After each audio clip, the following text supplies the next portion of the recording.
Okay, we're now beginning. Welcome everyone. It's so good to see you and be connected. Welcome to the Great American Solar Eclipse webinar to reset the spiritual blueprint of the U.S., Turtle Island. And happy new moon. It is a Leo new moon. It's 043 degrees. It's the very beginning of the Leo new moon.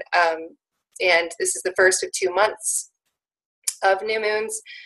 And I just wanted, let's just take a moment for all of you who have arrived to really arrive. So let's just take a moment to just ground down into our breath, into our bodies, just take a moment to settle in, to be here, to be now.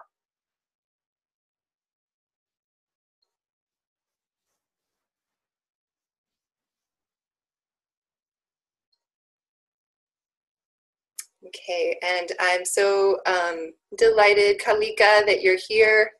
And if you could open with prayer, that would be awesome. And you're going to just have to unmute yourself. So can you see how to do that? Yes. Hello. Hi, Yate, Shikelo, She, Kalika. Yinishe, Adone, Nishlinigi, Nahokostene, Nishlin, Nakaidene, Bashishin, Se Doke, Deshiche, Hachini Dashanale. Greetings, everyone. I just wanted to start off by introducing myself and who I am and where I come from. The people of the North, the Anishinaabe people from my mother's clans, as well as French, Welsh, and Belgium, and my Dene ancestry from the Shiprock area from my father's clan. And I'm so honored to be here with you all in this prayer circle and webinar. And I wanted to just open up and ground and connect through a Dene prayer.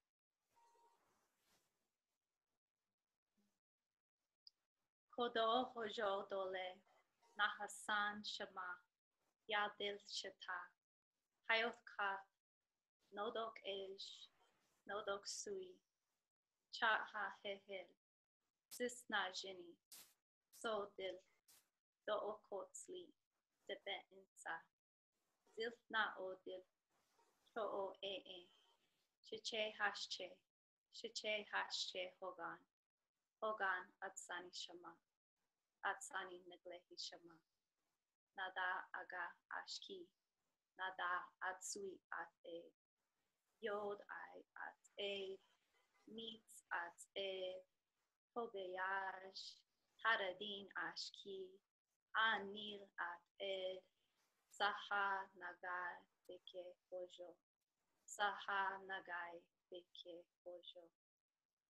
Thank you so much, ancestors, deities, for being here with us. White shell woman, changing woman, Mother Earth, ancestors of the four directions, we're calling upon you to be here now with us. Infuse us with your light and your messages and your guidance, your love.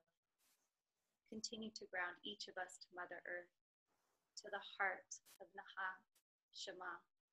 Thank you so much for all the blessings. Thank you for always guiding us. Thank you for showing us the path. Thank you for allowing us to be who we are in this time of change.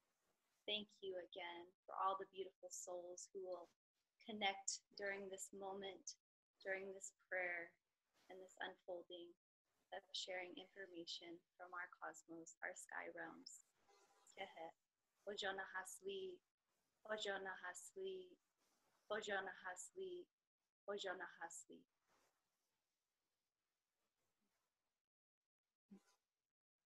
Thank you, Kalika. Okay, so welcome to everyone who has arrived. Thank you so much to Kalika for that beautiful opening prayer. So I want to make sure, how is the sound? Is everybody hearing pretty well? Okay, all right. So I just want to begin with a little bit of an overview of what it is that we're going to be covering. It's going to be a really full 2 hours. And I'm just going to start, and I'm going to try to be as brief as I can with giving a little overview of what's happening in the webinar, what the whole flow is like, and why this eclipse matters, what it is about it that really makes it very special, an event of our lifetime. And then Gemini Brett, I'm so excited. He's going to be able to also drop some serious wisdom on us from his extensive research that he's been doing on this eclipse. And then I've got a video from Gem Wikel, who will be speaking about the Iroquois Confederacy. I'm really excited to show that. And Roberto Mendoza talking about core human and indigenous values and how it is that those are showing up more in the culture. And then Kalika will be sharing with us as well one of the projects we're going to be supporting, and also how it is that she, as an indigenous entrepreneur, weaves those values into the work that she does. And then we're going to have Nicole McCray, and she's going to be speaking about what's happening at Okalawa Camp. I'm so excited. And also about the power of women's leadership. And then Starhawk, I've got an interview I just did with her as well about healing ancestral trauma. And then we'll do a guided meditation to really honor the previous 7 generations and the coming 7 generations, and to begin to plant the seeds for that. And then we'll complete with just some ideas about what it is that you might wish to do over the coming month to prepare for this eclipse in your own community. And then we'll close with we'll have a closing prayer. So so that's just a little overview. And so I also wanted to honor the lineage. I am a shamanic astrologer, and I wanted to briefly just honor the lineage of shamanic astrology, because so much of the way that I look at this eclipse and have been inspired to work with it is inspired by shamanic astrology, which is sourced by Daniel Giamario and really dreamed forward through Kaylin Castell. And over the course of when I'm sharing here in this PowerPoint and this presentation, just know that I'm going to be also sending out this presentation with live links. So everything we talk about and more you'll have access to, so you can research this later. But the lineage of shamanic astrology is very extensive. I also come from a lineage. Kaylin wrote an amazing article about activating a new timeline that's also inspired me with this. And then there's also a shamanic astrology kind of like there's an eclipse page where you can see what people are doing across the country to celebrate. So there are a couple of ways of looking at this that really inform me. And one is the idea that we inform the mysteries as much as they inform us, particularly at the turning of the ages. Now, you could say that there are some big events where the energy behind them is so big that it is good to be humble about that when we engage with it. I do believe, though, that this collective work that we can do together can make a huge difference in terms of planting seeds in the way that we really, working with the mysteries in a much more conscious way can really affect change in a positive, powerful way.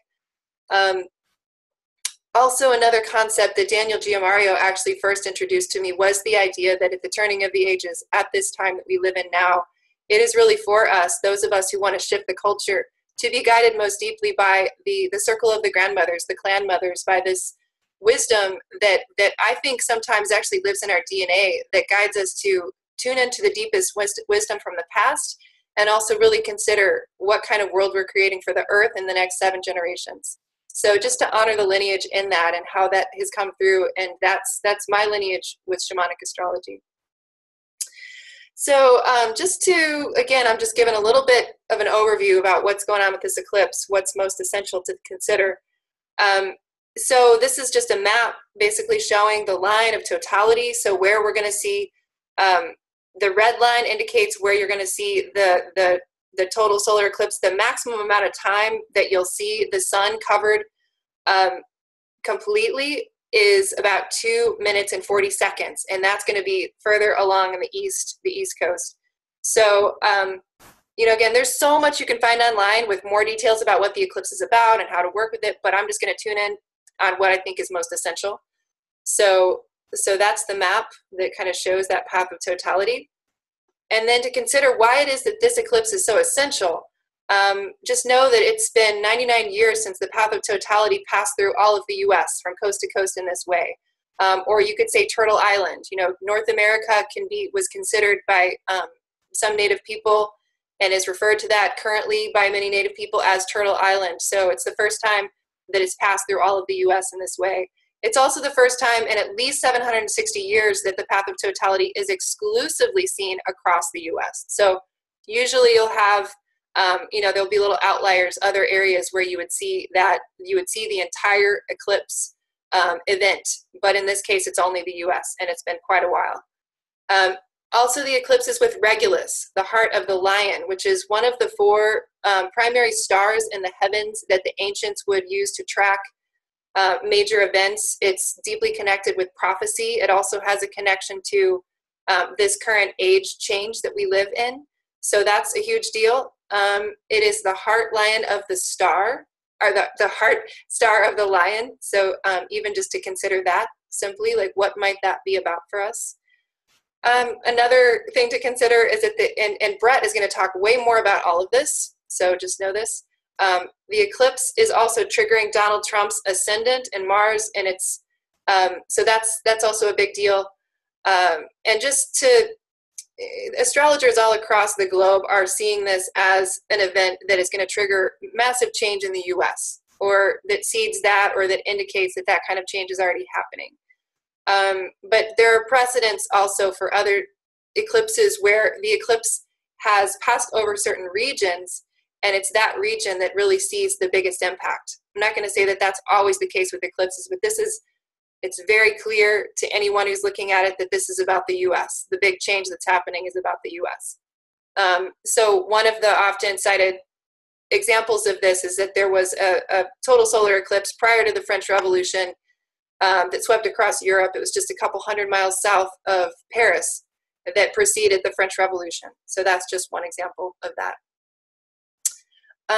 The way that I've been looking at this, because it so clearly has to do with the U.S., and actually I'm going to just scoot ahead here for a second, just to say that within the framework of shamanic astrology, we see the eclipse, the total solar eclipse, or any solar eclipse, as a super new moon, because it's basically a new moon where the sun and the moon are aligned perfectly with the earth.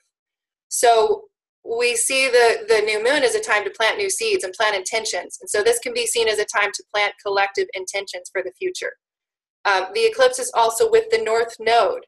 And so this is understood as progressive. It's something where it's a good time to work towards creating something for the future. And it's really about helping us to realign with our original soul intent. So we can look at that in a personal way, but also at this time we're looking at it a collective way. So for the U.S., for us to realign with what the original spiritual intent was of this nation, of the U.S., of Turtle Island, of this region. So so that's the way that I've been seeing this, and considering again that it's the U.S. that's on the front lines. I found it very interesting that in 1142 there was a total solar eclipse that swept across Canada and the northeastern U.S. And that preceded the Iroquois Confederacy. And in some studies or some scholarship has shown that was actually it prompted that timing of when the Confederacy was formed. And the Iroquois Confederacy, and again, I have links for more information on this, but basically they were a group of 5 tribes, warring tribes, who were brought together by an individual they referred to as the Great Peacemaker. And he helped them to develop the Great Law of Peace. And the Iroquois Confederacy, which became 6 nations, was actually a great inspiration for Benjamin Franklin and other founders of the U.S., of the Constitution. And they adopted certain principles, key principles, from the way that the Iroquois Confederacy operated. And so that was at the very beginning DNA, or in the very beginning blueprint of the U.S., was for us to be guided by these very advanced indigenous cultural frameworks. So the way that I'm seeing this is that we're realigning with our original intent to really actually live as a democracy in this higher way, and to reactivate that. So the Great Law of Peace included freedom of speech, freedom of religion, the right of women to participate in government, separation of powers, checks and balances, a government of the people, by the people, and for the people. They operated by consensus, however, which is different from the way that we operate. So there was a women's council. They would settle disputes and judge legal violations. There are some elements that were not integrated into the Constitution.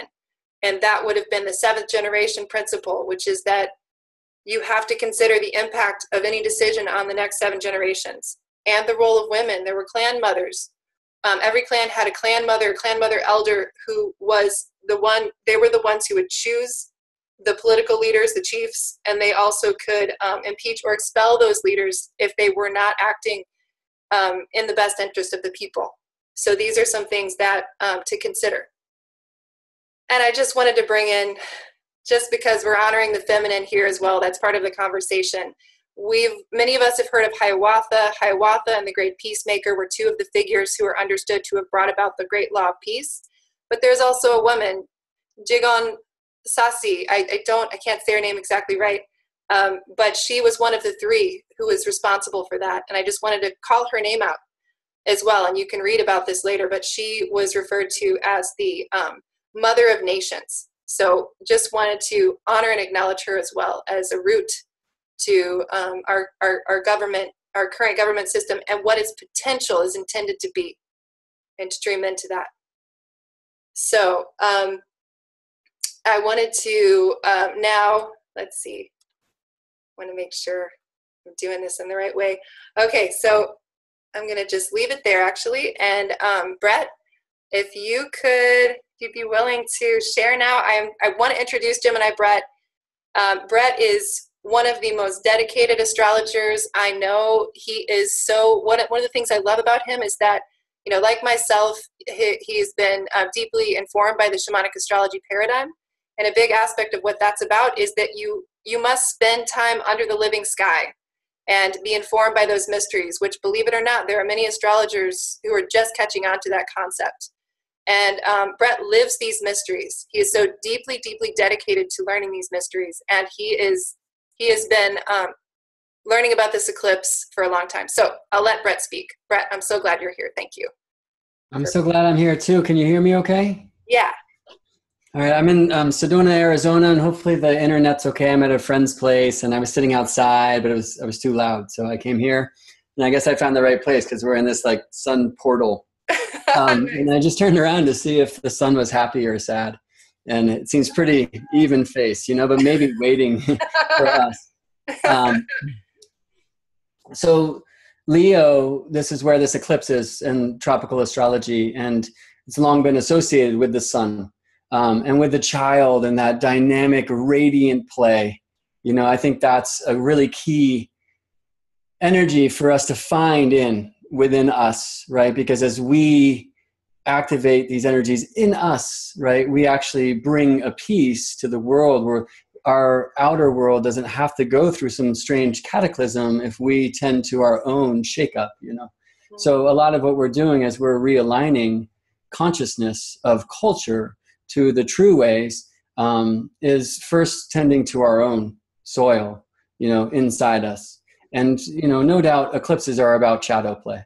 So, but the shadow doesn't necessarily mean evil, dark, right? It's about finding those hidden parts of self and some of these things that have been so suppressed. You know, I mean, I grew up just in my personal experience and in a way in like a culturalist culture. And without the training, without the teachings of how to speak to the land and how to hear the voices of mother, you know, of nature. And so as we come to this, and I think we see this a lot in the youth now, and many people who are just tuning in. And fortunately, we do have guides and elders around who can help us out. Yeah. So Leo, just dynamic radiance. We hear this thing, Leo needs the stage and Leo needs the spotlight, but the high level of this essence is the stage needs Leo because Leo is the spotlight, the radiant one, the one who shines so brightly that flowers just bloom in their presence. And that's what we're trying to find in us. That's what we're being asked to engage with. We're being asked to eclipse those patterns and those voices that say you're not good enough, you know, or only in this way. And really find that dynamic and that creative art of life, that play that we all knew as children before we were cultured to believe that we are not creators. And to me, that's the most important thing I could share. So in 10 minutes, I can't really get into the history so much. And I really can't get into the herstory because I don't find it on Wikipedia, you know. But I will just say briefly that eclipses belong to families that come around every 18 years, 11 days, and 8 hours. It's like this heartbeat of this shadow being. And they tend to last for about 1,280 years. So the first eclipse of this particular family was in 1639. on January 4th. And a lot of we astrologers will lens a lot about the entire cycle from that first chart. And there's some very interesting things there. But I'll just say in recent history, this same family came around in 1945. It was right a month before Hiroshima and Nagasaki. It came around in 1963. It was the eclipse before President Kennedy's assassination. It came around in 81, the year that Ronald Reagan was shot. It came around in 1999, the year that Bill Clinton was impeached. And there's some strange themes, and the alignments to President Trump's chart from the many planets at the moment of this eclipse in August. I've personally never seen anything like it. It's like every planet is a very strong dynamic alignment. So back in the day, you know, you would look at the leader of a nation to see what the effects for the nation are going to be from an astrological perspective. And while I'm not necessarily saying that's how I roll, I will say that, I mean, there's something in this that just seems like fate and things coming together. So without really getting into the predictive space, because I don't find that to be so productive, I honor these themes. I could also say that the last time the eclipse came around in 99, Trump's father died, and the time before that in 81, his brother did. So there's some very strange things, and one of the ancient omens with eclipses was the death of the king. But in that sense too, the sun was often seen as king and moon as queen. And so during a solar eclipse, right, the moon like kills the sun king and then he's reborn. And to bring this back home into something that matters, if you want to pursue that line, Tami has a bunch of links that she'll share of different interviews I've given at length about some of those themes and what that might mean coming up. But I'm more interested in what it means for me, you know, and how I can personally tune into and work with this eclipse. And when I look at these energies of I'm not good enough, or these energies of if I allow myself to step up and shine in that way, then that's ego, that's vanity, you know, because one of the great medicines of Leo is self-love. And we certainly see on the world stage at large what it looks like when it's not tuned into the radiance in the way of the heart and in the tradition. So the fact that the shadow is here in the continental United States and from sea to shining sea is a very interesting thing indeed. And I love the intent of this webinar. And I'm so excited to hear from the teachers that Tami's gathered here. Well, I'll just share this because this is a worldly thing. We measure all astrology from the center of Earth. Yeah. So that's the one place where we are all connected. If we travel that energetic through our bodies into Earth's heart, that's where we are all one being, one earthling, you know, all the animals, trees, people. And I'm very fascinated by that. And there's one thing that I feel that's so important about this eclipse. Tami mentioned how it's aligned to the star called Regulus. And Regulus was long seen as kind of the ruler of the heavens, the heart of the lion. I think of images of the Sphinx in Egypt. The Sphinx actually has a bump on its chest where the heart, Regulus, the heart star of the lion would be. And most likely the Sphinx was built much longer back in time before we were told it was, at a time when the lion constellation was rising due east where the Sphinx is facing. And so we see these pyramids, and I travel around to a lot of pyramids and sites like that. But this morning I was at a place they called Buddha Beach at Cathedral Rock here in Sedona, Arizona. And I would love to know older names for this sacred place. And to me, it's literally the most graceful and beautiful, I'll say feminine, caring energy of any of the sacred sites I've been to. And I love it so much because nobody built a pyramid there or built some strange star-aligned, you know, passage grave or any of these amazing things that we do with mind to honor this marriage of heaven and earth. It's just the energy of that marriage. And it's so real. We don't need some artificial way to tune ourselves into that this is happening. And I feel that this is kind of the most important thing about this eclipse, especially in speaking to the nature of this subject. I'm just want to check time here. Okay, a couple minutes. So astrologers and astronomers have unfortunately been divorced I mean, that was never the way. I mean, this was, astronomy is part of astrology and then correspondences. And astrologers mostly these days only practice correspondences. And we know what astronomers think of astrologers for the most part. And so astronomers often think that astrologers are really lost because, you think you're a Leo, but the sun was not aligned to that constellation we call Leo. And they've lost the true astronomy that we base tropical astrology on, which is that the signs are not based on the constellations. The signs are based, it's like more like Earth astrology. They're based on the directions on the medicine wheel. Like that's where we get these signs like Leo. And over a great period of time, Tami invoked as well, the constellations slowly drift from the medicine wheel. And we're having an alignment now of this star, the heart of the lion, this star that was said to rule them all. In late 2011, just around the 2012 time, that star, though always will be in the heart of the lion constellation, moved into the sign of Virgo, the tropical sign of Virgo. So when we align our signs to the directions as we do. And this will be the first total solar eclipse at that star with this Virgo nature in about 26,000 years. And that's happening for the whole world. And what it means to me, most importantly, that Virgo, unlike Leo, which really can show itself as celebrity and royalty, Virgo is about the priestess. And it's about the true way of direct connection to spirit through the body, through the yoga, through the land. And there's something now where we have a promise for what we might consider as leaders and royalty and celebrity to remember that their first service is to the land itself and to the temple. And so today, just to experience the energy at this temple where no ruler built some structure to honor the energy, it's just pure. And hopefully what I'm conveying, what I mean to get across here. And so in closing, for my bit, I would just love to say, where is that leader in you?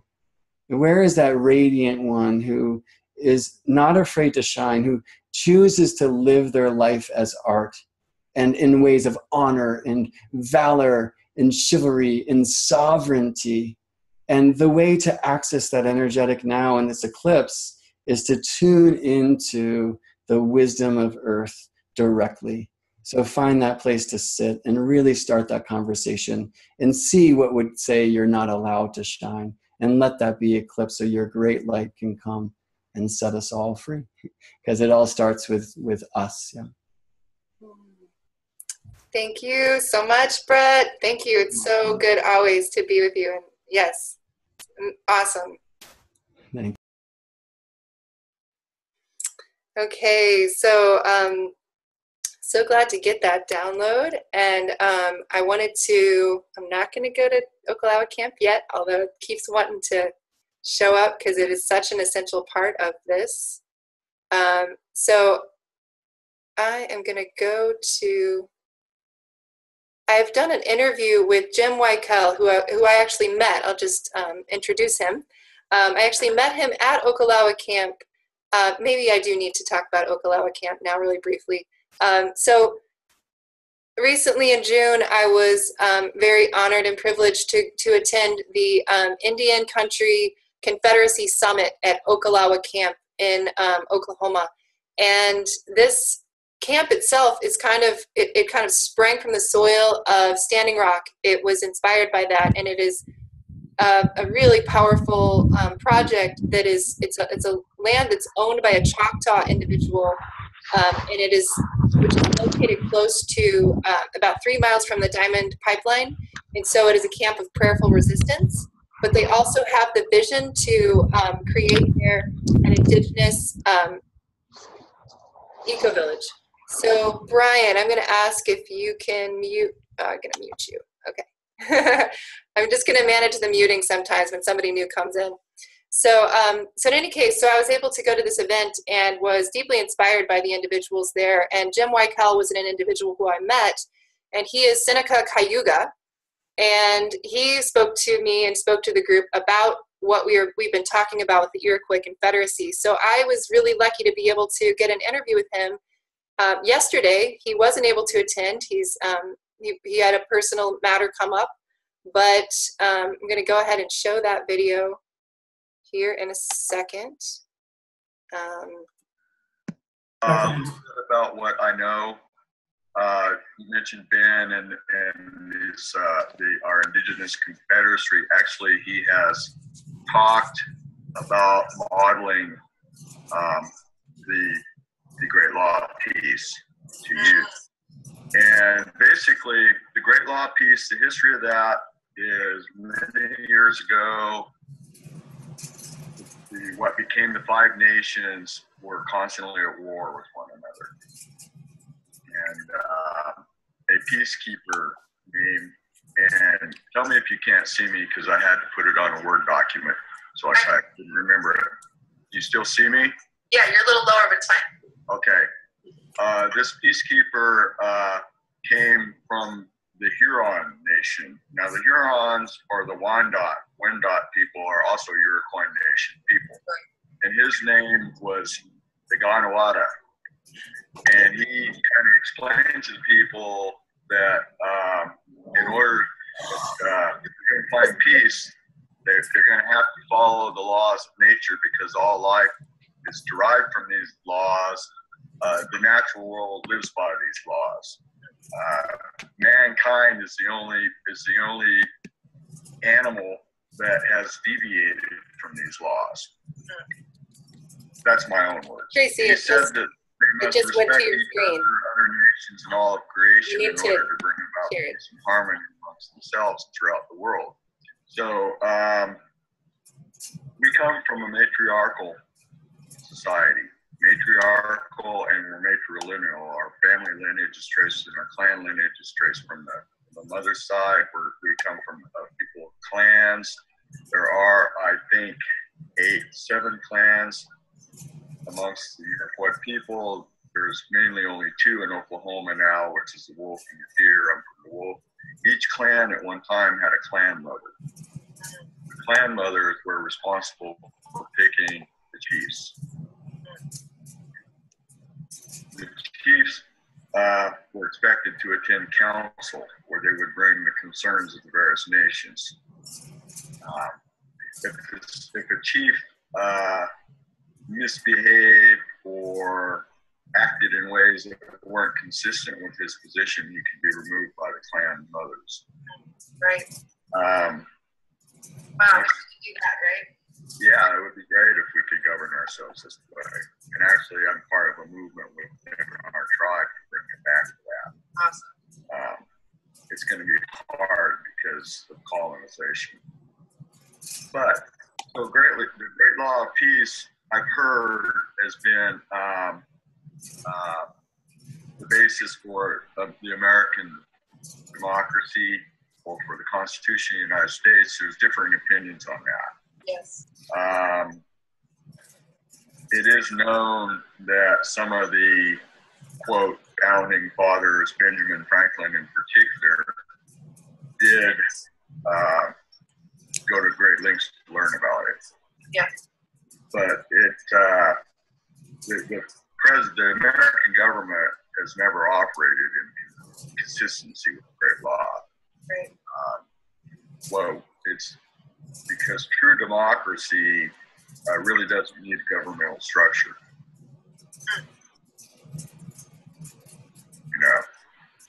But we have a top-down structure. Right. And it's patriarchal and it's authoritarian. I'm talking about the United States government. Right. Hierarchical. Right. Whereas the Iroquois system was not exactly bottom up, but it was more horizontal. That makes sense. Right. And there was a system in place of checks and balances to keep those that were given power, keep them from overreaching that power. Right. Yep. And it's all based on the natural laws of creation. And we have what they call the good mind. Yeah, that's interesting.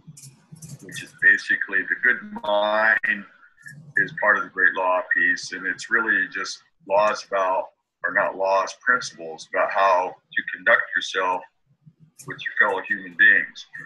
You know, really simple stuff. You know, honesty, kindness, tolerance, integrity, you know, self-restraint, things like that. Right. And I just posted a thing on my Facebook. There's a Facebook page. God has a page. The 11th commandment. And I don't want to say this, but don't be a dick. So basically, that's what the good mind is. Okay. That's summary. That's like a, okay. Yeah. So, and whenever we have our gatherings, we recite what's called the Genilkyo. It's not a prayer. I did the short version of it. It can, but it's really it's called the Thanksgiving address, where the speaker first calls for everyone present to come together as one mind, and then he begins by thanking the Mother Earth, you know, the waters, the thunderers, the plants and the weeds and the medicines, the fruits, you know, the grandmother, the moon, our big brother, the sun, and finally the Sangoy Disto, which is creator. And it can go on for up to an hour because it becomes kind of a stream of consciousness thing. Right. Also, and we don't do it here, it'd be nice if we could start doing it and learn about it. And our northern relatives, every year, a runner goes from nation to nation, town to town, and they recite the Great Law of Peace. Wow. It's a way of keeping the people together and keeping them conscious of that. And so to me, the Great Law of Peace it's about a way of being. Right. You know, more than a way of governing. It's about a way of being. Our name for ourselves, all indigenous people have a name for themselves, which either means the people or the human beings. Right. Right. Our name for ourselves is Ogwehowe. I think you said that right. It means the real beings, or the human beings. And, you know, so the key word being being. We don't have a word for religion. Our name for ourselves is the same for our religion. Right, right. You know, so it's a way of being and living congruently, you know, kind of like the Lakota term, Mataku-Aoisin, which means we're all related. We have a name for that too. I can't remember a term for that. I can't remember what it is. So. And the way of being is basically, it's not just some metaphysical abstract idea. It's about, you know, we are really, truly interconnected. There's a Buddhist teacher, Thich Nhat Hanh, he talks about inner being, same thing. We are interconnected, you know, and we cannot continue to harm the planet, wage war and violence and hate without paying some serious consequences. Right. Because if I harm you, or if I harm Mother Earth, I harm myself. It's reciprocal. But the good mind is reciprocal too. Kind of like that karma thing, I guess.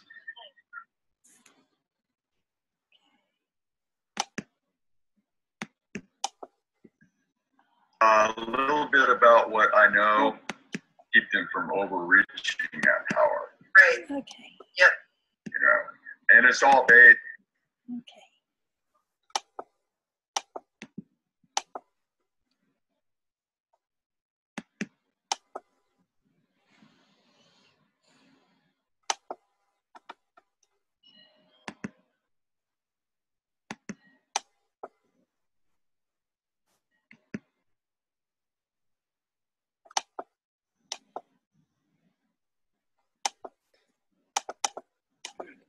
Okay, share screen at the bottom.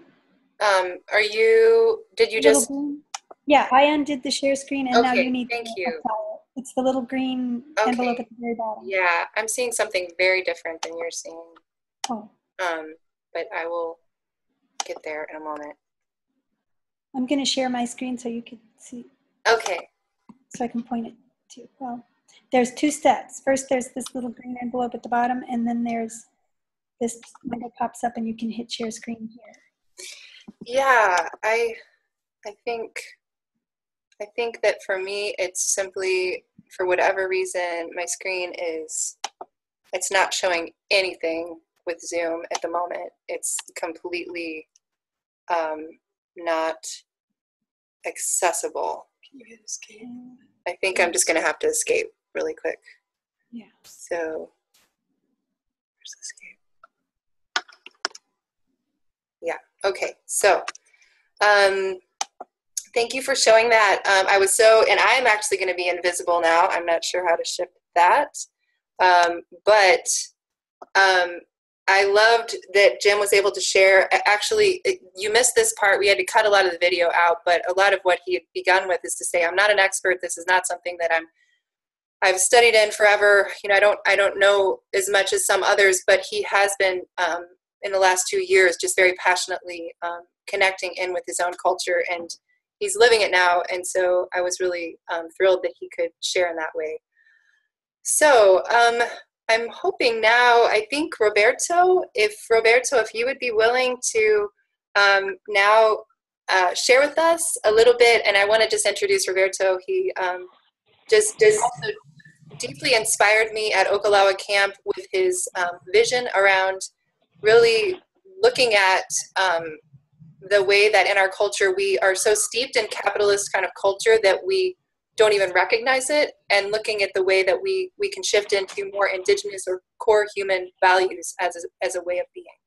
So Roberto, so glad that you're here and able to connect with us. Thank you. Can you hear me okay? Yes. Okay. Well, I think I need to say from the beginning that I'm not into astrology. I don't put it down, but I just want to make it clear that my thinking is not really influenced by astrology. Right. There is some problems with Native communities when they think about New Age people. And I can't get into that now, but I just want to let people know that I'm not into astrology or a lot of the New Age stuff that you guys are, which I think is okay for me to be that way. It's just that I'm not. I think I got to make that clear. Yeah, you know what, Roberto, I want to apologize because I had intended at the beginning to say, you know, everything that I'm saying, everything Gemini's saying is not necessarily in alignment with what everyone in this group beliefs are. So thank you for stating that. Yeah. Well, I wanted to mention a little bit about the Great Law of Peace and how it influenced the U.S. Constitution. But what it's clear to me is that it didn't influence it enough. The vast majority of the values that underlie the U.S. Constitution are not indigenous values because patriarchy was not, and that's, the Constitution is very patriarchal. Racism was not part of it, and seeing women as lesser, that was not also a part of our indigenous values. But this was part of the values of the original Constitution. Women, people without property, and men without property, all women, and people of color were not considered to have value in this Constitution. It was mainly written by males who were Caucasian and who owned property. So from the very beginning, it was not based on indigenous values as a whole. It took some of the aspects of our Six Nations way of doing things, but on the whole, it was based on values that are not indigenous. And that really were the beginnings of what people know as capitalist values. And I think I talked about capitalist values to a certain extent to people that I've known in this group, but I want to make it clear again that you have to kind of compare the two value systems, and it'll become a lot clearer once you do that, like what our values are and what capitalist values are. And I'll have to let people see that a lot of people do not realize that capitalism even has values, because we've been submerged into this value system from the day we were born. And as a result, we're really unconscious of the effects that it has onto us and how it has influenced our thinking and also influenced the way we, carry ourselves out into the world. So going back to indigenous versus capitalist values, I'm going to read from this list that I made up. Indigenous values, to a large extent, are based on generosity and sharing. And the capitalist values are based mainly on greed or hoarding for profit. And indigenous values based on cooperation, working together. Capitalist values are based on competition. Dog eat dog. Every person is your possible enemy, and you have to beat them if you're going to get ahead. And indigenous values are based on the concept of what they call reciprocity, which means that if you take from someone, or if you take from the earth or from animals, you have to give back. And that's based on the concept also of balance. Capitalist values don't have that. Their values is exploitation. It's taking as much as you can, and don't worry whether you're taking from the commons, which is supposedly shared with everyone, but you can mark it off and buy it and sell it and exploit it as much as you can. And you can exploit animals for their labor and for their food, and you can exploit people for their labor. And that's the basis of slavery. So that value was there at the very beginning of this country was formed, slavery. And some of the people who wrote the Constitution were slave owners. Another way of looking at our values, how they're different, is we look at a community. Now, Native people and indigenous people around the world are very much communal, and they see that we're all connected and that we're all related, not only just as human beings, but we're related to the animal nations, the plant nations, and to the earth itself. Whereas capitalism, the equivalent value that they have is individualism. And this is something they're constantly trying to get us to believe in and to act on, is our individuality. That you as a person are separate from everyone else. You're separate from the land. You're separate from the plants and the animals. And it's best if you express yourself individually without help. Pull yourself up by your bootstraps. Don't depend on help from the government. And just thinking of your own needs as opposed to the needs of your family or your community, especially your community. So we can't create community in a system like that. As a result, we have enormous amounts of people that are basically living alone and are very lonely, suffering from loneliness, which causes depression, anger, and all kinds of other psychological problems. And we see that by the enormous amounts of drugs, especially prescription drugs, that we use to deal with our loneliness and with our depression, which is caused by a lack of community. And going down the list, indigenous values are earth-centered spiritualism. And capitalist values are materialistic. And the way they look at the earth is that it's just real estate, dead things that it can exploit and extract from and get rich off of. Also, that's connected to the commons. Native people, we did not say we could sell the land or the water or the air. We said it belongs to everyone. And it not only belongs to just everyone, but it belongs to our grandchildren and our grandchildren's grandchildren. And we just use it in our lifetimes, but we have to leave it to our children and grandchildren. And capitalist values, of course, the equivalent is private property. And that's like sacred in this country. It's a sacred cow. You absolutely have to believe in private property if you're going to be a conservative or a Republican or an American for that matter. And once you have your private property, you can do what you want. You can take all you can from it, and you can, destroy it. You can mine it. You can drill into it. You can leave toxins in it, and that's your right, your sacred right as a property owner. And down the list further, our governmental system was direct democracy based on consensus. Capitalist system is based on hierarchy, top down. We say we have a democracy, and it's what we call representative democracy. But basically, we have absolutely really no, as individuals, we have no real power to decide who's going to be running for president.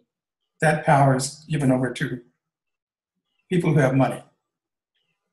And money basically drives whoever gets elected to a higher office, like senators and representatives and president. They are elected with big money. And we have the most perfect example of a person who has capitalist values and who rode to power on those capitalist values, Donald Trump, of course. I don't want to go, there's some more values down there, but I don't want to keep going to that. I just want to give you a sense that our values are almost diametrically opposed to capitalist values.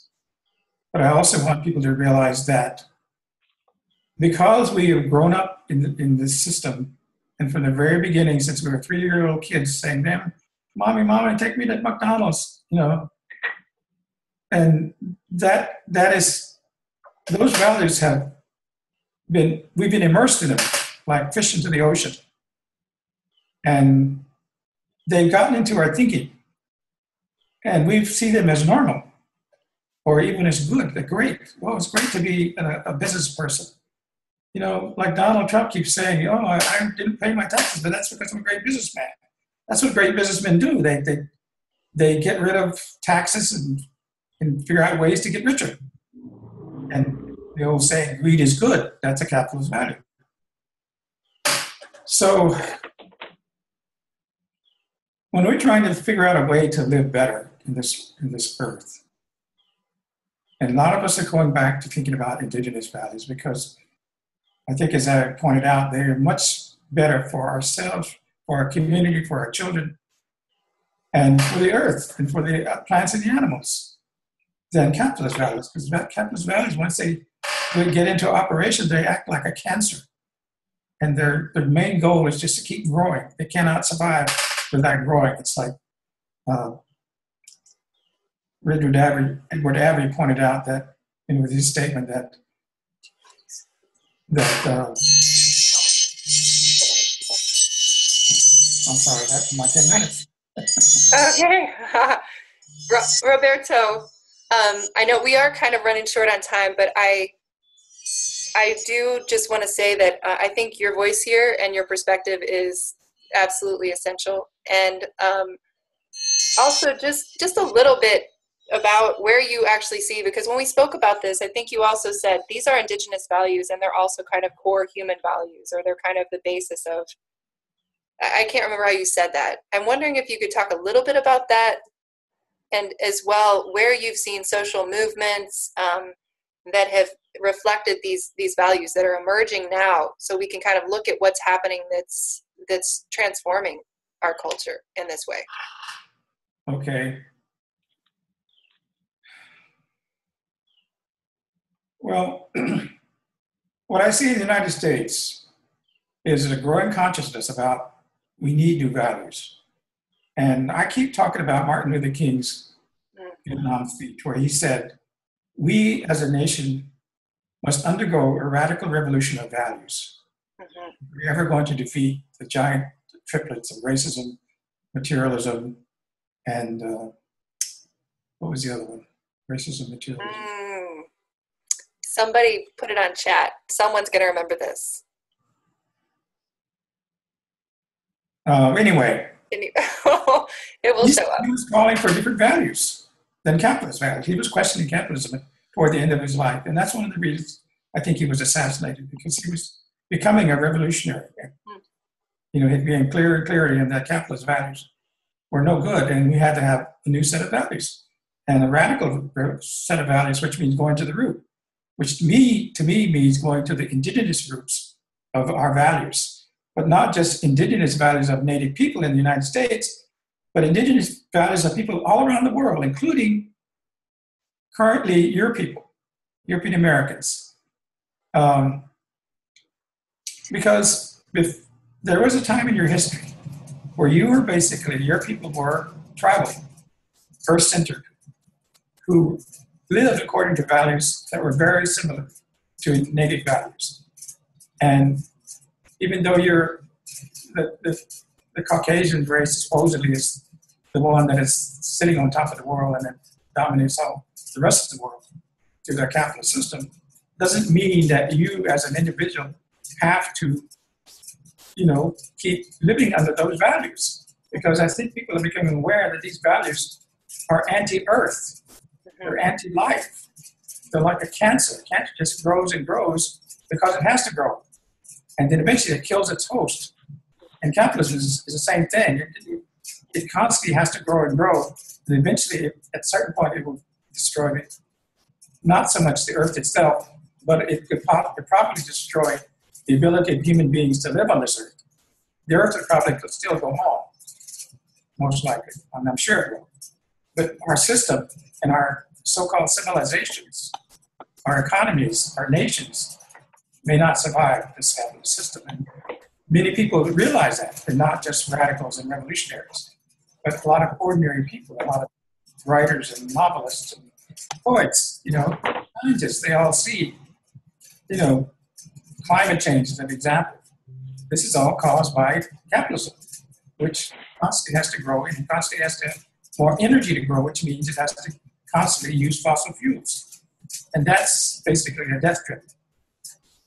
Anyway, as far as people who are trying to go in this direction of getting toward indigenous values, I could point out like the Zapatistas in Mexico. Started out as where Marxists from Mexico City who were not necessarily native came to this indigenous area in southern Mexico and tried to organize a Marxist Cuban-style revolutionary movement. But over time, they realized they were being influenced by the indigenous people and their values. And they realized, we don't want to take over the government. We want to just have autonomy for our people to live according to their values and not being bothered or oppressed by an authoritarian state. Because states, by definition, are authoritarian. And as a result, they're still expanding slowly, and they have autonomous villages where they live according to indigenous values. And they have their own schools, their own clinics, their own energy systems, their own culture, and they don't pay any real attention to the Mexican government except to defend themselves from constant pressure and attacks from the government and from governmental paramilitary groups.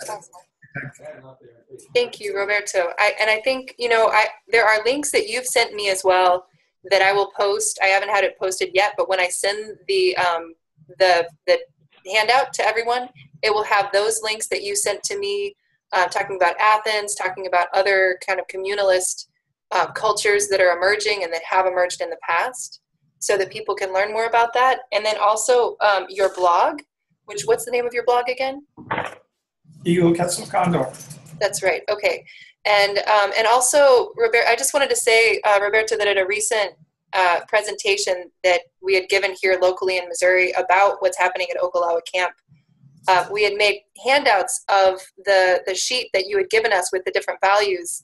And we did some really powerful exercises with those where people looked for instances in their lives where they had experienced some of those values, and really which of those indigenous values touched their hearts the most, that they maybe hadn't experienced very much, or and it really created a really powerful conversation. So I just wanted to tell you that, and also say that Roberto does lead workshops around the country to really help people to deepen into this conversation. And I think it's such a powerful and important one. So I just really appreciate your presence. And we'll share all of that with everyone. So thank you. Okay. All right, so I think that Kalika, I think it's your turn. If you're willing to talk a little bit about what you're up to and some of the themes. And Kalika, I should say, is just a dear friend and a woman who inspires me so deeply, who actually operates an indigenous a salon, a hair salon that is also a healing center, that is a cultural center, that is many, many, many things. That's one of the things Kalika does, as well as also co-facilitating a very powerful youth project for Dene youth. And Kalika, I'll let you take it from there. So yeah, I'm really grateful to be a part of this prayer and dialogue.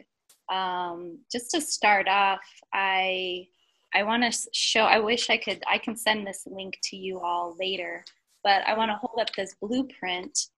This is the visioning blueprint that we've used to start a lot of our projects, in particularly my salon, my business, and going forward with this Youth Dene project of rekindling and learning ancestral knowledge, which stemmed from a women's Dene Bazad, a Navajo language class about a year ago at our salon space with myself and Lila June, a dear sister, and many others, peers and elders in the community. But I'll just hold it up real quick because it's really inspiring me and igniting me at this moment. So Kalika, for some reason, with the way that you're, with the screen, if you could back up a little bit, that's awesome. So we can see all of you. Okay, that's great. Yeah. You can kind of see, this is our Dene medicine wheel. Okay. And starting with Insahakes, Nahata, Ina, and Sihasin. And I just want to bring voice to those ancestors and to those relatives in those directions. Because that has been, again, the way that we've gone forward in this process of asking, of praying, of connecting with the right partners and really bringing our visions to life. And right now we're focusing on our Hogan. Our Hogan project is just about completed with Dene Bian in Pendo Oho A. And that's our seasonal school program that launched in summer of this year.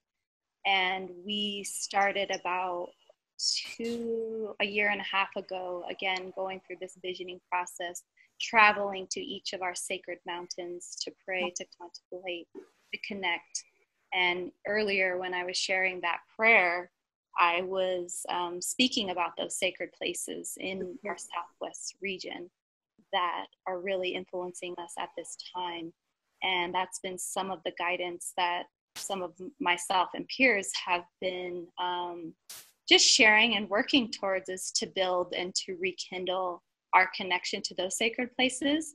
And we have started with Cisnajini, which is Mount Blanca up near Alamosa area.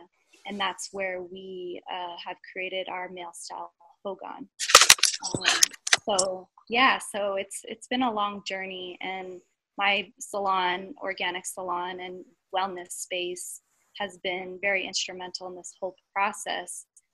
We started about 4 years ago, and we do hair there. We do organic hair services as well as massage, Ayurveda, and organic facials.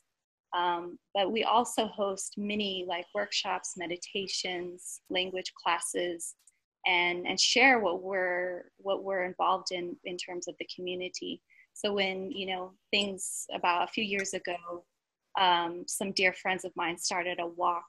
The Dene youth walked from each of the 4 sacred mountains, covering over 1,000 miles on foot. And that was just kind of the ripple effect of our prayers set into motion. And that was before Standing Rock. And that was kind of, and during the times of I Don't Know More. So I Don't Know More, we were seeing happening. We're seeing Standing Rock. We're seeing things happen with Mauna Kea. We're seeing things happen with Oak Flats. So we're really feeling that momentum happening and brewing here in New Mexico as well, and wanted to be a part of that. And that's been a big mission of mine, is to share this work with my clients, and just align with those individuals who want to live in harmony with the earth and look to indigenous values and ways of being to rekindle that connection. So I was able to go to Standing Rock, which is on my birthday, which was really powerful. And during that time, I was there early November when the elders did a prayer and the youth came running into Ocheti Shakon. And it was just a beautiful example of what humanity can do together.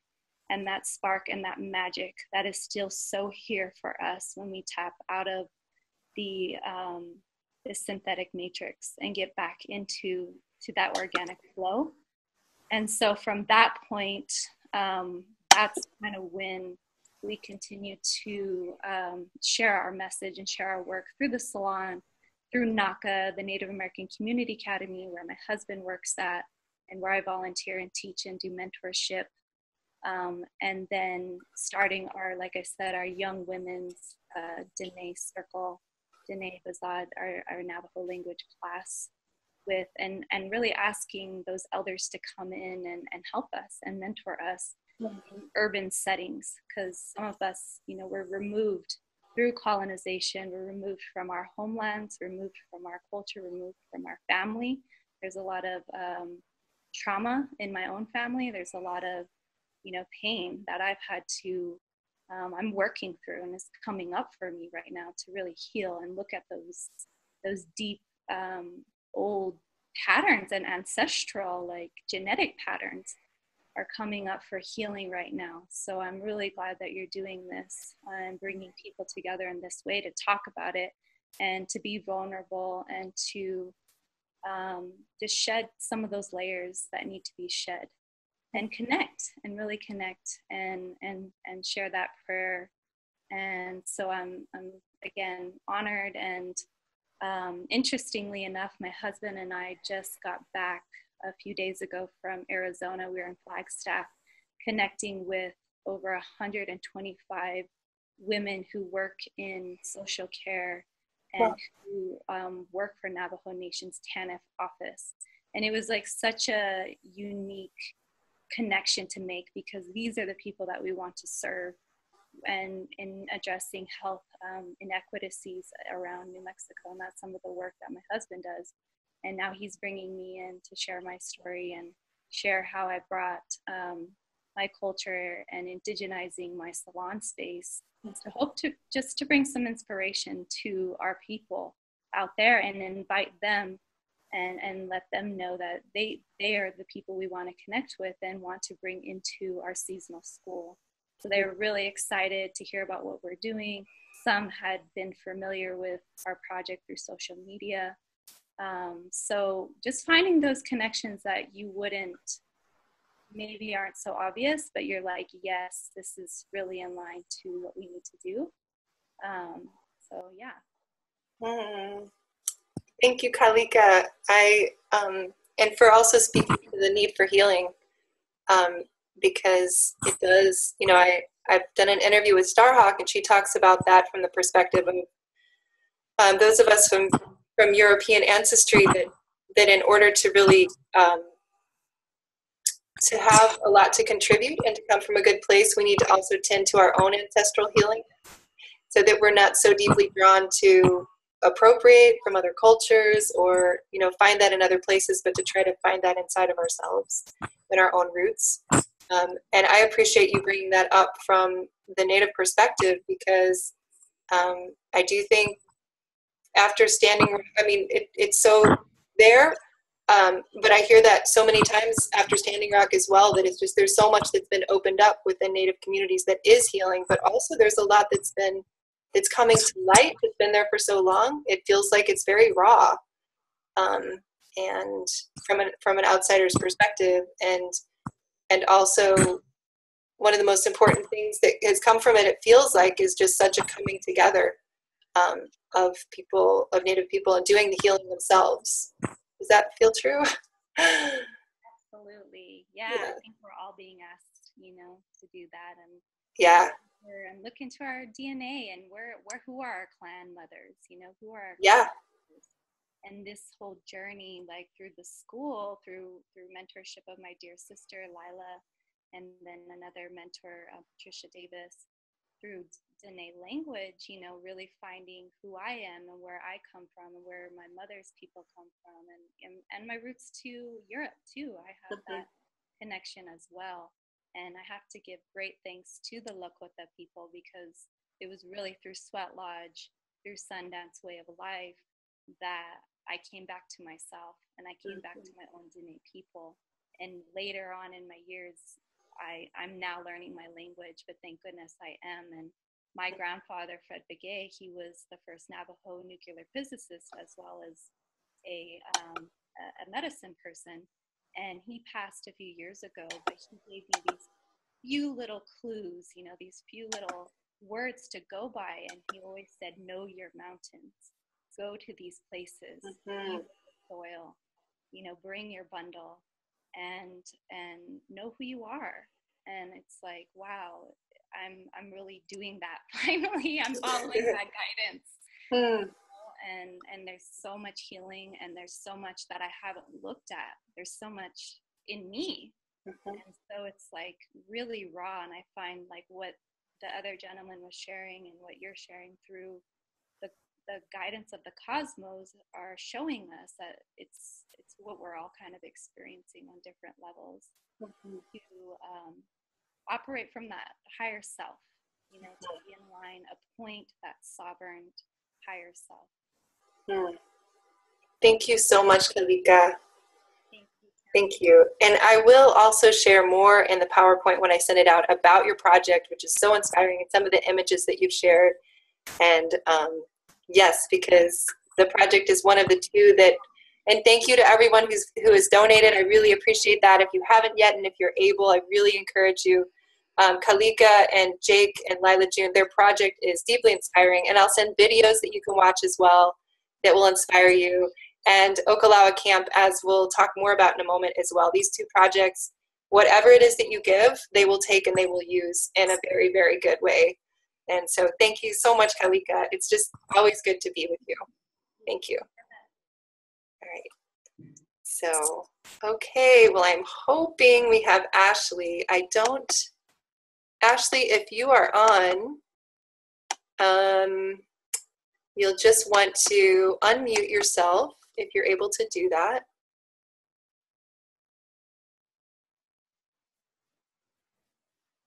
And she was also hoping for good internet where she was. So I'm just going to check really quick and see if I've gotten a message from her.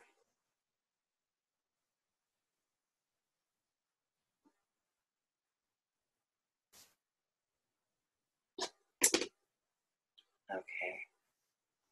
So what I'm going to go ahead and do actually is that to give Ashley, we're running a little over, so hopefully that's not affecting her too much. But I'm going to go ahead and show the video that I did with Starhawk. And basically, the reason that I interviewed Starhawk is, first of all, because she's a great hero of mine. You know, what Roberto is talking about in terms of indigenous values is and really looking at where those live in the European experience in our ancestral roots. Starhawk is an individual who's really helped many of us to connect into that, into our own earth-based roots from the motherland, from Mother Europe. And so I wanted to talk to Starhawk about this, the need that we have, you know, with this eclipse. Partly you could say that it's an opportunity too, with the darkening of the sun, to do some deeper work, to do some reconciliation and some healing work.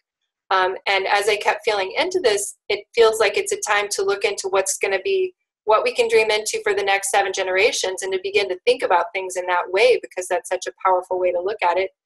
But also what came from a conversation with a friend was that we need to look 140 years. We can think of 7 generations in many ways, but we can't think of it as 140 years.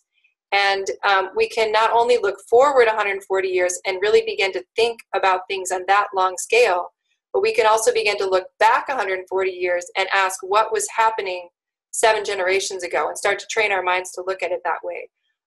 So part of that conversation, again, led into this feeling of what needs to be healed in our ancestry for all of us. Native people have endured colonization for 500 years, and it's ongoing. Native communities are experiencing so much right now, right this moment. They're in the crossfires of it. And European ancestry, those of us who come from European ancestry, it's thousands of years old. So we're all here working through these issues. So I wanted to share then what Starhawk has to say about this. And she's the author of The Fifth Sacred Thing. She is also, which is an amazing book that's kind of a utopian novel about another way of living that I could say is very much influenced by indigenous values. I'm going to go ahead then and welcome. I'm so excited to be here with Starhawk. Truly one of a woman who I've been so deeply inspired by for my entire adult life. And for those of you who don't know her, she is one of the most respected voices on modern earth-based spirituality. She really brought Wicca and the ancient earth-based European traditions back into greater understanding here in modern culture. And she also is, one of the things I love about Starhawk is that she bridges the worlds of earth-based spirituality and also activism in a very powerful way. And we met through some work we had done in the West Bank, because Starhawk also, she and I both share a deep concern for the people of Palestine and what's happening there. And so today, Star, it's just so good to see you. And the conversation today, as you know, I was prompted to connect with you because I had read an article that you had written from your time at Standing Rock, where what you said really grabbed me. It was that you feel that the deeper healing that needs to happen, that, around what's happened with indigenous people here, the deeper healing that needs to happen in this country is connected to healing what's happened in the burning times in Europe. And that just really struck a chord for me, and it felt like it's important for non-natives as part of the decolonization process to look at that healing. So I just so glad you're here and look forward to that conversation. Yeah, thanks, Tami. It's great to talk to you and get to actually see you in some form. Right? Yeah, it was very powerful for me to go to Standing Rock because, of course, for many, many decades, I've been talking about the need to bring together the spiritual and the political. That, when you're a political activist, you need some kind of spiritual base or community. That doesn't necessarily have to be an overt religion. It just means a deep sense of values and practices that you do to renew your own spirit and connect on a deeper level with that whole interconnected web of life. But if you don't have that as an activist, I think it's really easy to burn out because activism is not easy, as we all know. Right. And so going to Standing Rock, going to a place where the front gate basically says you are entering a place of prayer and ceremony, and where everything was done with that idea in mind, was tremendously affirming for me, and it was just a really, really beautiful, incredible privilege to get to be part of that, even for a very, very short time. Absolutely. Yeah, thank you. Yeah, I think I've been interviewing others too who've said that they came back sort of changed because they felt that they came back to a world where they almost didn't belong. And I think that's for some people who haven't, maybe for you or for some of us, we've created community around us, or we live in more of that way more of the time, sort of. But yeah, what a powerful experience to be there. So how did that idea come to you in terms of that need for healing of our own ancestral lineage as non-natives? Well, it's something I've been thinking about and writing about. I mean, back in the 80s, I wrote a book called Dreaming the Dark that had a whole section in it about the witch burnings. And having called myself a witch and identified as a witch for so many years, that really came out of a lecture a friend of mine gave named David Kubrin on Marxism and witchcraft back in the 80s. And he was talking about the shifts that were going on in Europe at that time, the destruction really of the older traditional culture in its relationship to land through the enclosures of the common land and the privatization of land, which was going on. You know, the witch persecutions were not medieval. They were later. They were in 16th and 17th centuries. And, you know, right at the time of the Renaissance and the time of the colonization of the Americas and this transformation from a land-based agricultural economy to the beginnings of capitalism. And I began to see the witch persecutions as a way of stamping out, you know, attacking all of those old, really indigenous connections to land and customs, to healing traditions that had come down through generations, connected to herbs and connected to the natural world. The witches were the shamans, the healers, the medicine people, you could say, the ones who retained some of the memory of the old earth-centered and goddess-centered traditions from Europe. And so the persecutions were like an ideological war on all of that, and they were an actual physical war, particularly on women, but also there were men who were also burned as witches, but on the lower classes by the upper classes. Sylvia Federici has an incredible book called Caliban and the Witch that talks about all of this, you know, and how they play into the rise of capitalism, and also how the same charges and the same ideology played into the colonization here in the Americas and Turtle Island, and the African slave trade, and just really how much the current capitalist system is built on this tremendous history of violence. I think it's really important for people who have European heritage to know about this, because it's like an unhealed trauma in our psyche. You know, it comes up in the ways that we think about women, especially powerful women.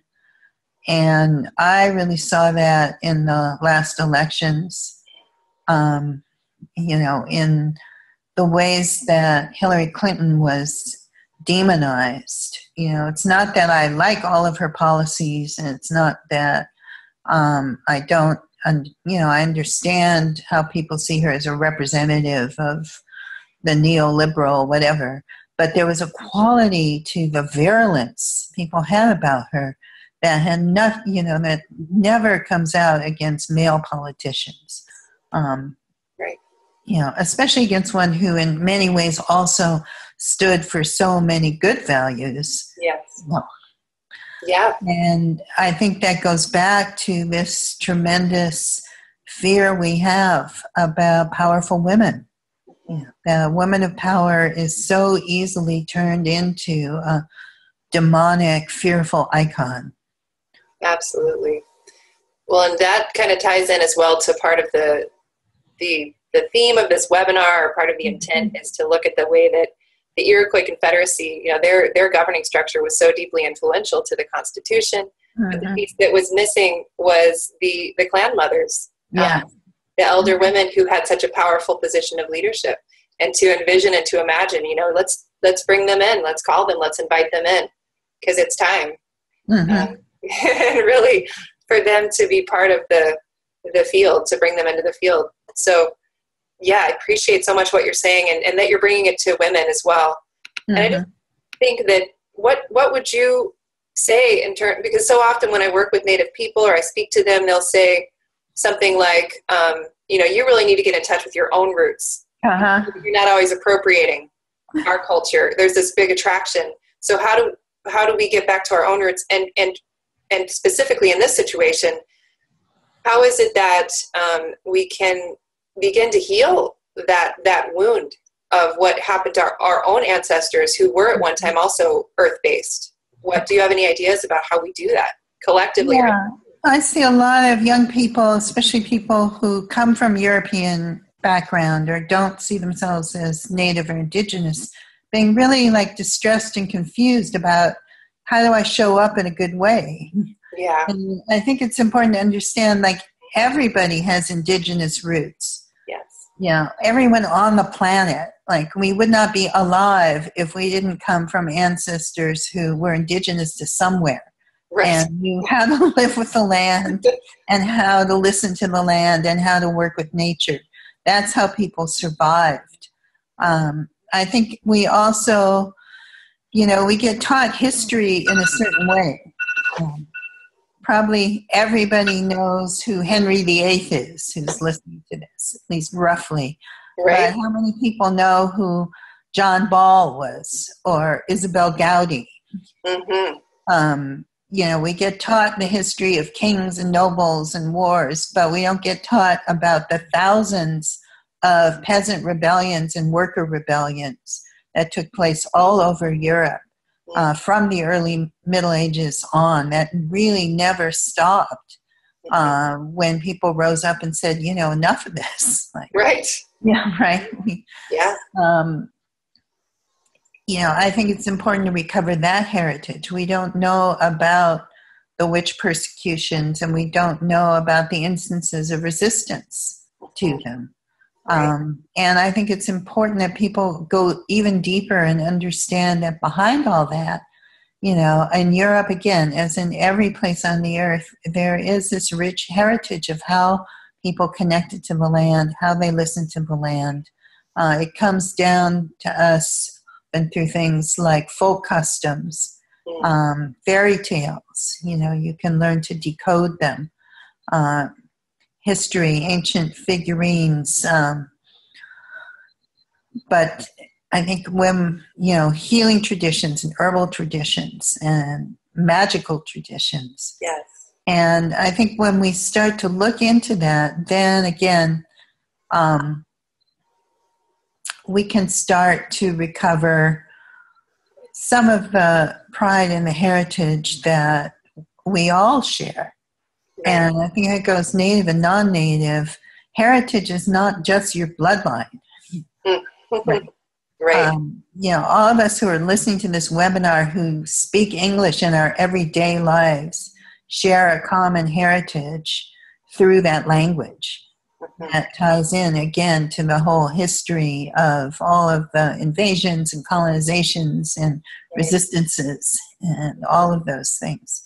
And I think when we understand that, then we actually become better advocates for people who are living indigenous lives today, or who are much closer in time to that violent, brutal colonization.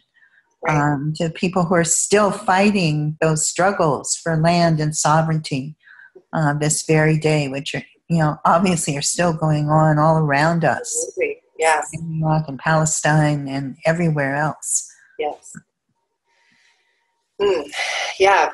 Star, thank you so much. Thank you so much. Is there anything else that you'd want to leave with? I think this is a really incredible moment to be alive. This is a moment where, you know, everything we do matters, because we either make this tremendous shift in our, not just in our consciousness, but our consciousness has to pave the way for a shift in our food growing techniques and our industry and our economy and our energy systems. All of those things need to shift and transition. Or we spiral down into unbelievable destruction on mass levels. So it's one reason I spend a lot of time teaching permaculture. Yes. You know, we see climate change and we see these things as massive ecosystem degradation. And that ecosystem includes the social and political aspects of the ecosystem. And the key to it is massive ecosystem regeneration. Absolutely. Yes. And the good news is we actually know how to do that. We have the tools to do that. The only thing stopping us is those political and social and economic interests. So absolutely. I find it a very exciting moment to be alive. Awesome. Thank you. I love that you end that way. I feel you. Thank you so much, Star. It's such an honor and a pleasure to be with you.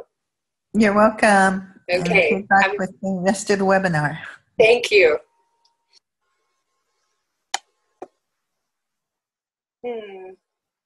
All right. Thank you. So that was Starhawk, and I think I have just received an email. I was able to check, and we copy. Ashley was not able to get online, and so for that reason, she recorded. She is a go-getter, this woman. She's a facilitator at Okalawa Camp, among many, many other things, including, for example, being a descendant of Tecumseh, something that she, wow. Okay, I'm going to try to escape. What the heck? Is it frozen?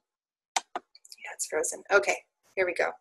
So I'm going to go ahead and Ashley, she emailed me a video that she recorded. I'm not going to show that because it's going to force me to go through a number of steps to get that, and it might just take longer. So I'm going to post that as well. That's something you're going to receive along with the this handout for the presentation. But just to say, Ashley is a facilitator at Okalawa Camp. She's a woman who is doing a tremendous amount in her community in Oklahoma to raise awareness of what's happening to the land and the waters there, and taking a leadership role in helping to establish an encampment that will model indigenous values. What she and her partner and others, including Roberto and Jim and others, are up to at that site, in my view, is it's deeply humbling. And you will, when you watch the video and you hear her speak, I'm sure you'll feel this as well. It's deeply humbling to see the ways that communities in Oklahoma and other Native communities who are really dealing with the deepest experience of historic trauma and other issues every day, that they're right there on the front lines, just as they were at Standing Rock, really creating a new way of being and really standing in prayerful resistance to what's happening to the land. So you'll hear more from Ashley, and what I'm going to do now is move into a little bit of a different mode. That would be all of our speakers for now. And again, what you will receive when we complete here is a longer interview with Jim Wikel, which I think you'll really enjoy. And also, you will receive the video from Ashley. And yeah, okay, wait a second. I just have to find, here it is. Okay, so just going back to the presentation and just wanting to, we've got about 20 minutes here to complete, and if it's possible, I'd actually like to have maybe at least 5 minutes to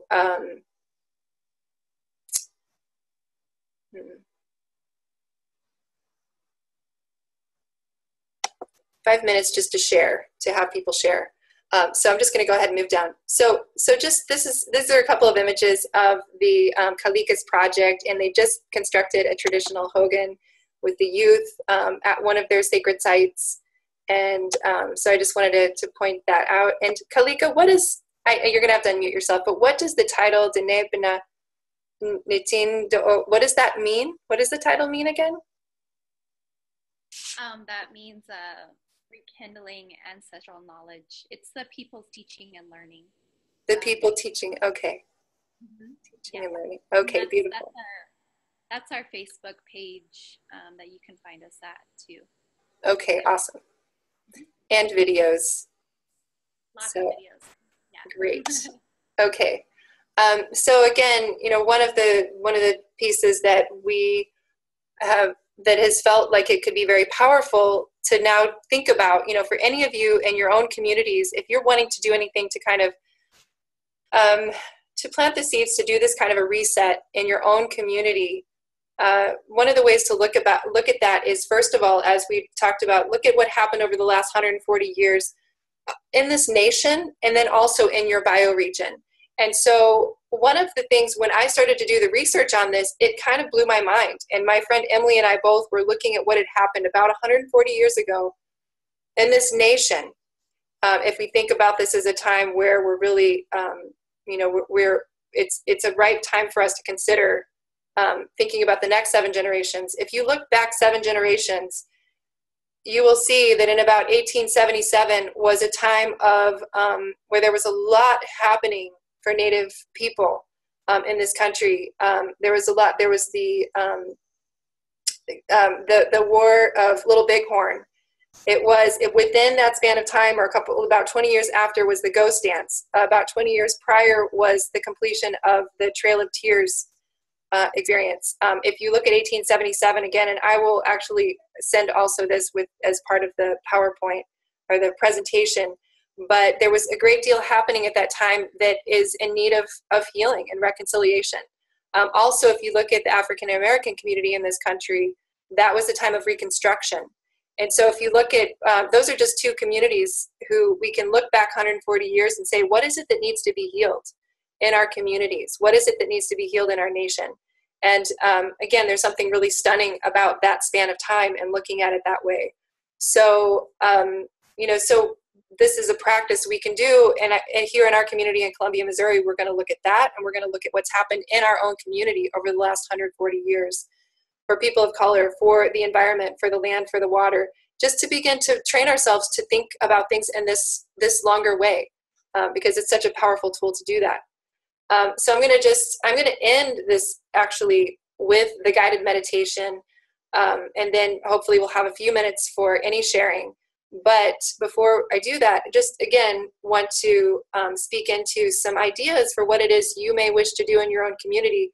It's the new moon now in Leo, so it can be a good time. We've got about a month before the eclipse.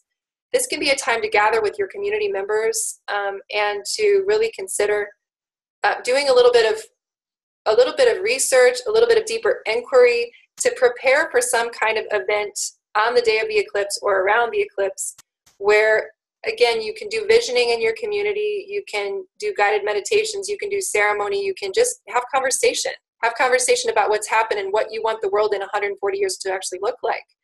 So this can be a time in your community. So some of the different ideas of what you might do, first of all, is just to connect to your own bioregion, and there's a whole concept of bioregionalism that's been around for a while now, where people begin to identify more with their watershed or their food shed instead of the kind of the constructed state lines. So you can begin to really see what watershed do you live in? What are the waterways, to really identify with as well the native people who historically lived in your region or who live there now, and learn a little bit more about their experience.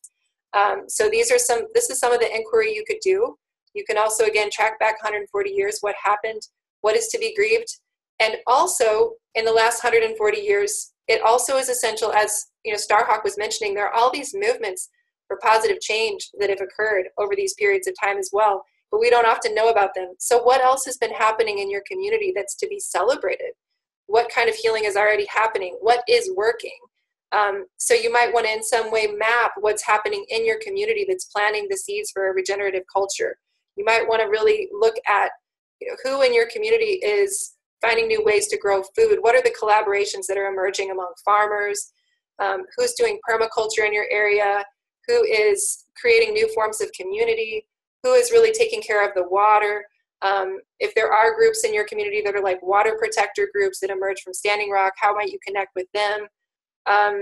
There's so many, so to map out, and the idea is to actually look at what's already happening that's working, that's starting to help build this kind of regenerative, vibrant culture, so that we can begin to place our attention on that. And when we map that, and if you've done some of that prior work, you could bring to a group in your community more of this information so they can begin to see what those seeds are that are already beginning to grow, and use that map to really dream forward to the next 7 generations, to really think about, you know, what do you want your watershed, your community, your food system, your healthcare system, your educational system, what do you want these things to look like in this next span of time? And part of what it does when we start to look at things in this way is it trains us to be a little more patient and to understand we may not see the immediate results of what we're doing. And so when we do that, we come from a better place, because we really give that, we offer that in prayer, and we do our very best. And maybe we let go of this sort of linear, rushed urgency that is so much a part of our modern culture, that can make it so that we don't hear the deeper wisdom that's available for us. So those are just a few ideas about what you might wish to do in your own community. Again, I've got some resources here, and I'm going to add more. Starhawk from Brett, a wonderful article by Lila June, by Starhawk, other articles about grief and intergenerational work. And then I just want to point out real briefly, there's an article that compares the Athens democracy versus the Iroquois Confederacy. That's spelled wrong. The Iroquois Confederacy's democracy. That is a very interesting presentation, because it really breaks down, you know, we're often told that our democracy was emerged from Greece, from ancient Greece, from Athens, and it did in many ways, but there were, and it breaks down what the different elements are, and how the Iroquois Confederacy, you know, did function very differently in some ways than what our government was, how it was structured. So that I highly recommend. It's fascinating. So with the time we have left, wow, I am going to go ahead and going to stop sharing so I can see all of you. And I'm going to go ahead and just do it's not going to be a very long, it's just going to be a short guided meditation to connect into the last 7 generations and those to come in a way that could be supportive. So everyone who's listening, if you could now just take a moment to kind of settle in, to get comfortable, whether that's lying down or sitting or however it is you wish to connect to the earth, to connect to your breath, to connect to your body. So just take a couple deep breaths.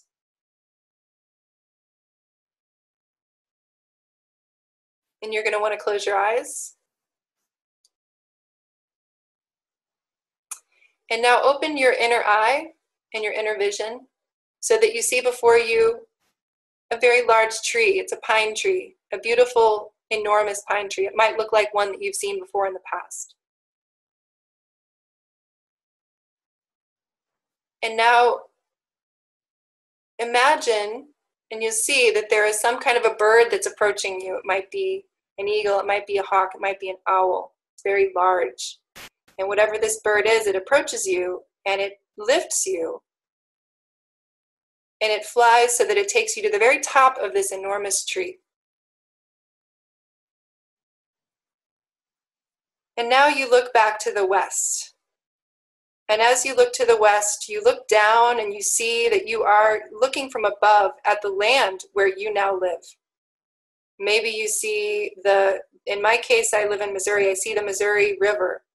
I see the creeks and streams that lead into that river. I see the little mountains, and I see from above the landscape that makes up this little bioregion where I live.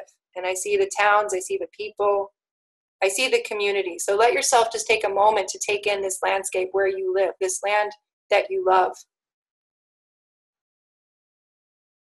And let's just take a moment to give gratitude for this beautiful earth, for the waters where we get to live, for the sustenance that we receive in our own particular places. And we can sense and know as well that there are ancestors who live there, our own ancestors and the ancestors of those who have come before. And let's just honor and give gratitude to the ancestors who live on the land where we live.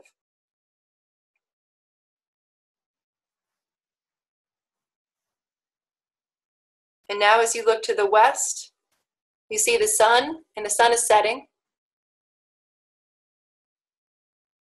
And now you see, as if coming from that direction of the west, you see a figure that's approaching you. And that figure appears as if it's standing right before you. And this is a grandmother. And maybe this is your own grandmother from your lineage, and maybe it's an ancestor from the land. So just for a moment, just observe this individual. And this individual may now have something to say to you, maybe a message.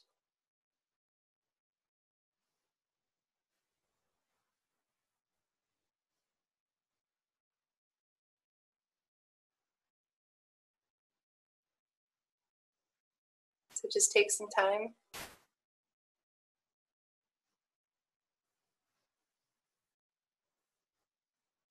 And now as you look at the sky that is now darkened, it's as if you see in the sky, it's like a screen, and you can see some of the different things that have happened over the last 7 generations in your region.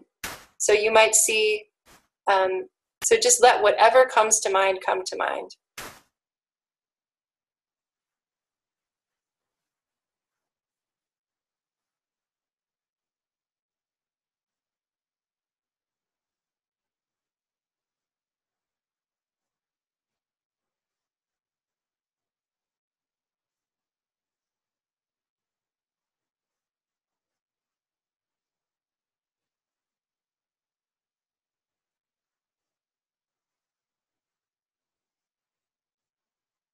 This might stir things up for you. You might see things that are hard. You might not see much, but you might feel something.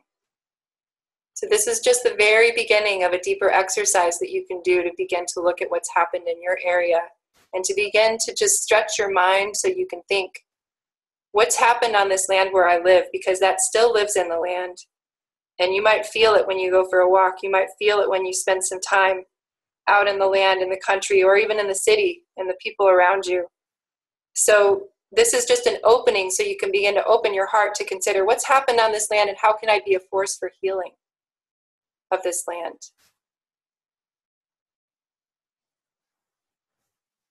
So now you turn to the east. And as you turn to the east, you see the sun that is now rising in the east. And now you see before you, coming from the direction of the sun, a child. And this may be a child who you know and love. It may be one of your own children, your grandchildren, your nieces, your nephews, just a child that you love. And this child may also be a descendant from several generations in the future. And this child has something to say to you. So just listen deeply.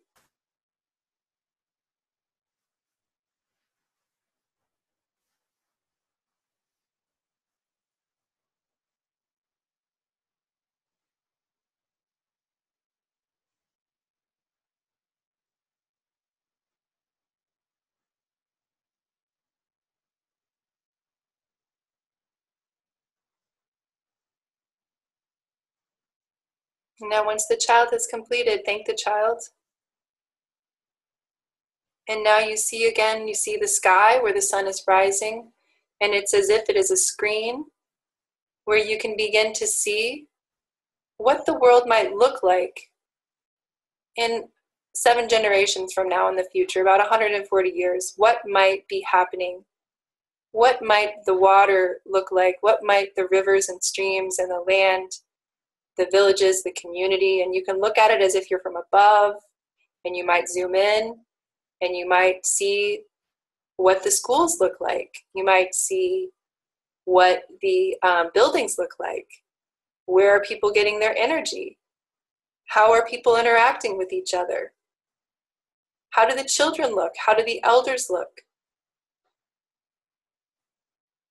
And open to the possibility this can be good.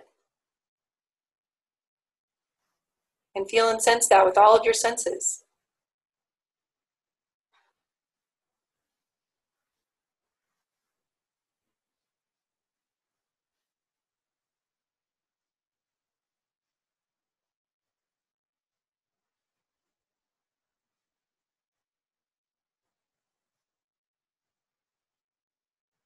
And this is, again, just a very beginning exercise to begin to train our minds to think in this way that the indigenous people on this land have thought and married for a very, very, very long time.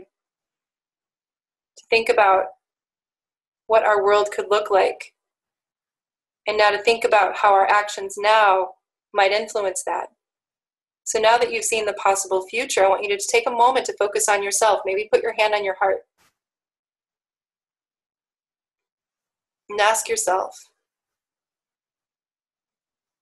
just to see, like in your mind's eye, imagine and see yourself doing the things in the course of your day that help to create that world that you want to see in the next 7 generations. And we're going to start with what you're doing that is working.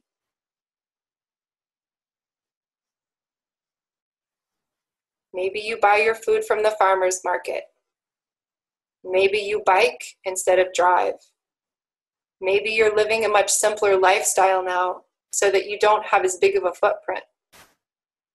Maybe you're giving your money to causes that you really believe in that create the world that you want to see. So this is a time to really honor what we're doing so we can build on that.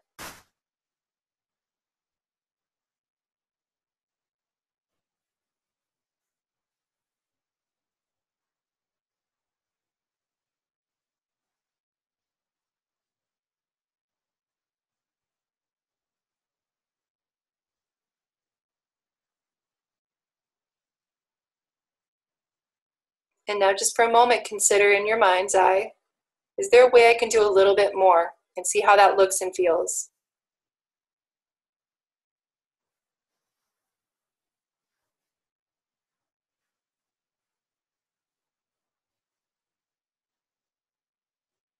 And once again, now in front of your mind's eye, I want you to see the child and I want you to see the elder.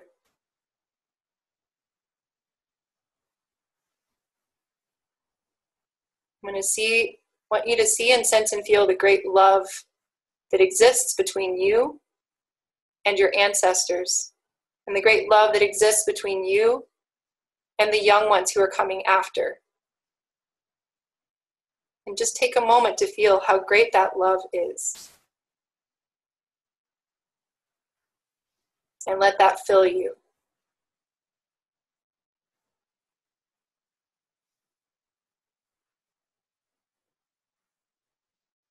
And now give gratitude to these beings and give gratitude to the tree. And give gratitude to the ancestors on this land and to the land and waters where we live.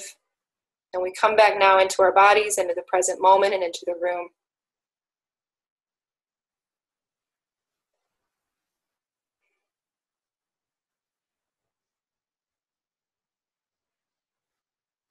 Okay, so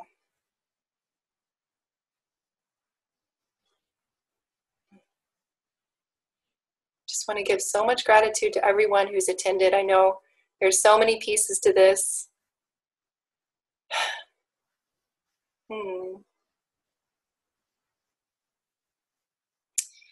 And I don't think that we do have time. It is exactly 4, and I want to end with prayer. I don't think we have time to really open it up and honor the many voices that might wish to be heard.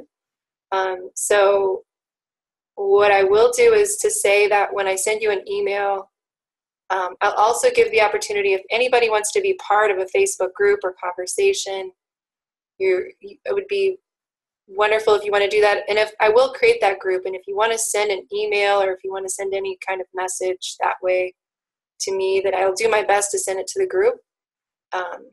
But just for this moment, just so much gratitude to everyone who spoke and to everyone for hanging in there through some of the challenges and just for the love that you have for showing up. So thank you. And yeah, Kalika, would you be willing to close for us?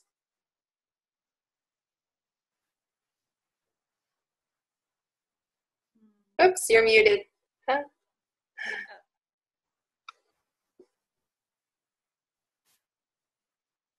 Uh-oh, you're muted. Want me to try to unmute you? I can do that. Is it unmuted now? Okay, it's unmuted, yeah. Oh, many blessings. Yeah, great thanks. Thank you, ancestors. Thank you, master teachers. Thank you, guides, for being with us during this process of connecting, grounding, and just expanding. Thank you so much, Tami, for bringing all these beautiful speakers and wisdom to the forefront of our interwebs, of our Akashic records. Thank you so much for that powerful meditation of merging with our ancestors of the past and our ancestors of the future. May we go forward in light, life, beauty, joy, respect, and harmony. Blessings all around. Thank you, Dia and Danae, for guiding us, holy people all around us, our sacred places. Thank you for this beautiful sacred water that blesses us all. May we live in right relations with all life. Ojana Hasli, Ojana Hasli, Ojana Hasli, Ojana Hasli. Beauty is restored.